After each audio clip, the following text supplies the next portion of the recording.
सैयदना उमर फारूक, मेरे नबी पाक अलैहिस्सलाम ने फरमाया फरिश्ते 950 साल मेरे उमर की शान बयान करें तो खत्म नहीं हो सकती। इतना बड़ा शख्स उमर फारूक, इतना बड़ा आदमी। एक दिन ऐलान किया उमर फारूक ने, लोगों मस्जिद में आओ, बात करनी है। अमीरुल मोमिनीन का पैगाम है, सारे मस्जिद में आ जाए।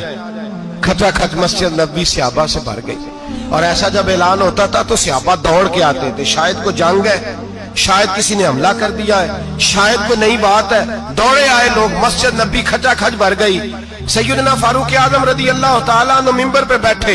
हजरत अब्दुर्रहमान इब्ने औफ रदी अल्लाह तआला अन्हु फरमाते हैं कि सहाबा तजस्सुस के देख रहे हैं कि पता नहीं किसी तरफ से पैगाम नहीं आ गया, कोई काफिर हमला नहीं करने लगा, अल्लाह जाने क्या हुआ है, बड़ी परेशानी है। उमर बैठे, अल्लाह की हम्द की, नबी पाक सल्लल्लाहु अलैहि वसल्लम पर दुरूद पढ़ा और फिर उमर फारूक बोले, फरमाने लगे, मैं जब मक्के में रहता था ना तो कभी घर में कहत आ जाता था, कभी कहत आता था घर में, बकरियों के दूध खुश्क हो जाते थे, गंदम नहीं मिलती थी, पानी नहीं होता था।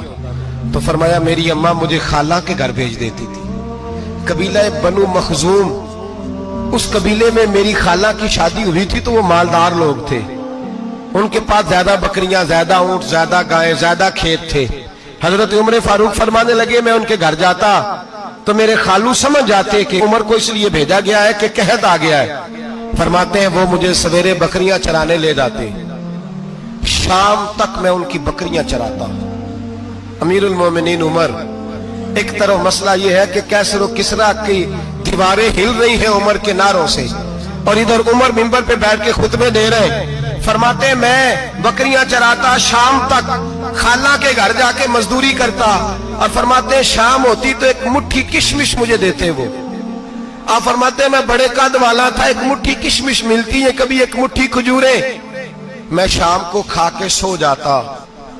कई महीने यूं ही गुजरते तो मेरी अम्मा का पैगाम आता कि हालात सही हो गया, मेरे बेटे को भेज दो।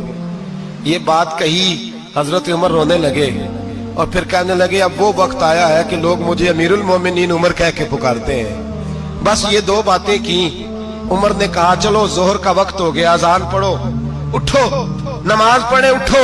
अजान हुई, इकामत हुई, जनाब उमर ने नमाज पढ़ाई, लोग चले गए तो सैयदना अब्दुर्रहमान इब्ने औफ यराना था जनाब उमर से, बाजू पकड़ के कहने लगे, उमर सियाना बंदा यार तू, ये दो बातें सुनाने के लिए इतना मजमा इकट्ठा किया था, ये दो बातें कहने के लिए कि मैं खाला के घर जाके मजदूरी करता था तो एक मुट्ठी किशमिश मिलती थी, एक मुट्ठी खजूरें, ये कहने के लिए कि मैं बकरियां चराया करता, घर जाके मजदूरी करता था तो एक मुट्ठी किशमिश मिलती थी, एक मुट्ठी खजूरें, ये कहने के लिए कि मैं बकरियां चराया करता था।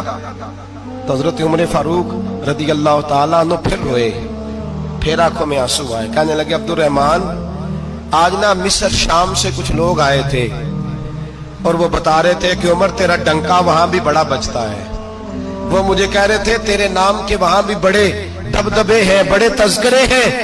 तो मेरा नफ्स मुझे कह रहा था, उमर देखा तू यहां बैठा है और वहां तेरे नाम का शोर हो रहा है, मुझे इसने बड़ा किया है। तो मैंने आज मुस्तफा के सारे गुलाम इकट्ठे करके अपनी औकात बता दी है। मैंने अपनी औकात बताई है कि मैं कुछ नहीं, कोई शय नहीं, कोई चीज ही नहीं, असी किसी से कुछ नहीं जे लगदे, ना कोई साडा दर्दी। मैंने बताया है कि मैं तो किसी के बकरियां चरा के एक मुट्ठी किशमिश लेके गुजारा किया करता था। गुजारा मुझे मेरे कुछ साथी ना ले गए गुजरांवाला, सर्दियों के मौसम में मुझे कहने लगे स्वेटर पसंद कर ले अपनी मर्जी का। तो मैंने कहा यार मुझे तो वही मजा आता है जो मेरी अम्मा क्रोशिये से बनाया करती थी, वही वो पहले अब्बा पहनते थे, फिर वही स्वेटर बड़ा भाई पहनता था, फिर हमारे खाते में आ गया। और फिर उसकी तारीफें होती थी गुर्बत छुपाने के लिए, उसकी तारीफें होती थी, बड़ी मेहनत से बना है जी, क्या बात है, बड़ा गर्म है, तो अब छोटे भाई को दे दिया जाए। हमने कहा वही जमाना देखा है, वही रंग देखा हुआ है और उस पर फख्र है। अब तो लोग जब कुछ हो जाता है ना, 2-4 लोग जानने लगते हैं तो लोग फटाफट दावा कर देते हैं खानदानी रईस आजम हूं, बड़ी बात है। ऐसी कोई बात नहीं, जिसको अपना आप याद रहता है उसे खुदा भी याद रहता है, जिसे अपना आप याद रहता है उसे रसूलुल्लाह भी याद रहते हैं, जिसे अपना आप याद रहता है उसकी नजर में दूसरे लोग भी कुछ ہوتے ہیں, دوسرے لوگ بھی کچھ ہوتے ہیں. میں عمرے کے لیے, حج کے لیے جاتا رہتا ہوں, رب مجھے اپنے فضل سے بلا لیتا ہے. تو میں ایئرپورٹ سے نیچے اترا تو ایک صاحب میرے جاننے والے تھے, دوڑ کے آئے اور مجھے کہنے لگے کیا بات ہے, سنا ہے اس دفعہ آپ سعودی ایئر لائن سے آئے, سیدھا مدینہ شریف آئے, کیا بات ہے آپ کی؟ اور میں نے کہا صاحب چھوڑ دیں, میں بھی جب پہلی دفعہ آیا تھا تو میں بھی بڑا گھور گھور کے ایئرپورٹ دیکھتا تھا, میں نے کبھی دیکھا جو نہیں تھا, میں بڑا گھور گھور کے دیکھتا تھا, کوئی ایسی بات نہیں ہے, یہ نظام قدرت ہے, بادشاہ کے فیصلے ہیں, وہ جب چاہتا ہے جس طرح کے چاہتا ہے فیصلے فرما لیتا ہے, تو یہ اس کے فیصلوں کی بات ہے. ہم لوگ نا جس حیثیت پہ ہوتے ہیں وہیں رہ جاتے ہیں, پچھلی بات بھول جاتے ہیں. اس لیے ہم چاہتے ہیں جو بھی ہمیں ملے جھک کے ملے, جو بھی آئے, اور یہ میرا آپ کا سب کا مشترکہ معاملہ ہے. میرے نبی پاک صلی اللہ تعالی علیہ وسلم نے صحابہ سے پوچھا تمہیں بتاؤں جنت کے بادشاہ کون ہوں گے؟ جنت کے عام لوگ نہیں, جنت کے, بولیے گا ذرا, جنت کے اللہ بادشاہ, بادشاہ جنت میں تو جانا بڑی بات ہے, اور حضور جنت کا بھی بادشاہ. ابن ماجہ میں لفظ ہے, تمہیں پتہ ہے جنت کے بادشاہ کون ہوں گے؟ تو میرے مصطفیٰ کریم صلی اللہ تعالی علیہ وسلم کے غلاموں نے کہا حضور ہمیں نہیں پتا. تو حضور نے فرمایا جنت کے بادشاہ وہ لوگ ہوں گے جنہیں دنیا میں کوئی بھی نہیں جانتا تھا, جن کے کپڑے سادے ہوتے تھے, جو غریب لوگ ہوتے, جو سفارش کرتے تھے تو ان کی قبول کوئی نہیں کرتا تھا, جو کسی کے ساتھ جاتے تھے تو ان کو مانتا کوئی نہیں تھا. وہ جنت کے بادشاہ ہوں گے, بادشاہ. اور فرمایا قیامت کے دن جب لوگ انہیں دیکھیں گے تو ان پر فخر کریں گے, رشک کریں گے, کہیں گے کیا بات ہے تمہاری, یہاں تو شوق ہی بڑا ہے. غریبوں نے بھی پوسٹر بنائے ہوئے ہیں, ڈاکوؤں, لٹیروں, چوروں کی تصویروں کے ساتھ لگوائے ہوئے, اپنے آپ کو بڑا کرنے کے لیے. آج اختیار کریں, آج اختیار کریں, اپنے آپ کو مٹانے کی کوشش کریں. رب کریم کے بندے آگے بڑھ بڑھ کے اپنا آپ دکھاتے نہیں, بڑا شوق ہے, پہلے فوٹو کھچا لو, باقی باتیں بعد میں ہوں گی, پہلے ویڈیو بنا لو, باقی کچھ اور بعد میں ہوگا.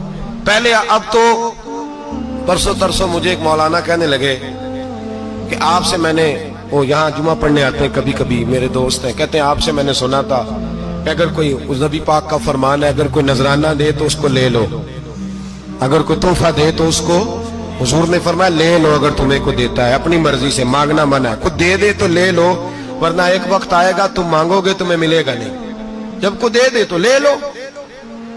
کہنے لگے آپ نے کہا تھا کو دے دے, تو اس وقت سے میں کوئی سوٹ دیتا ہے مجھے میری مسجد کا نمازی تو میں لے لیتا ہوں, کوئی مجھے کوئی اور شے دیتا ہے تو میں آپ سے سن کے. تو اگر میری مسجد کا نمازی سوٹ پکڑاتے ساتھ فوٹو بھی کھینچے تو پھر میرے لیے کیا حکم ہے, وہ خوشبو کی ڈبی دیتے ہوئے ساتھ فوٹو بھی کھینچے, پھر میرے لیے کیا حکم ہے. کہنے لگے رمضان میں یہ حال ہوا ہے کہ لوگ کپڑے دے رہے تھے اور فوٹو کھینچ رہے تھے, کیا چکر ہے, کہاں چلے گیا. غریب آدمی کی عزت نفس کو کچل ڈالا پکڑ کے, ایک جوڑا سال کے بعد امام کو دیا, اس کی بھی تصویر کھینچ کے فیس بک پہ دے ڈالی. یہ ہماری آج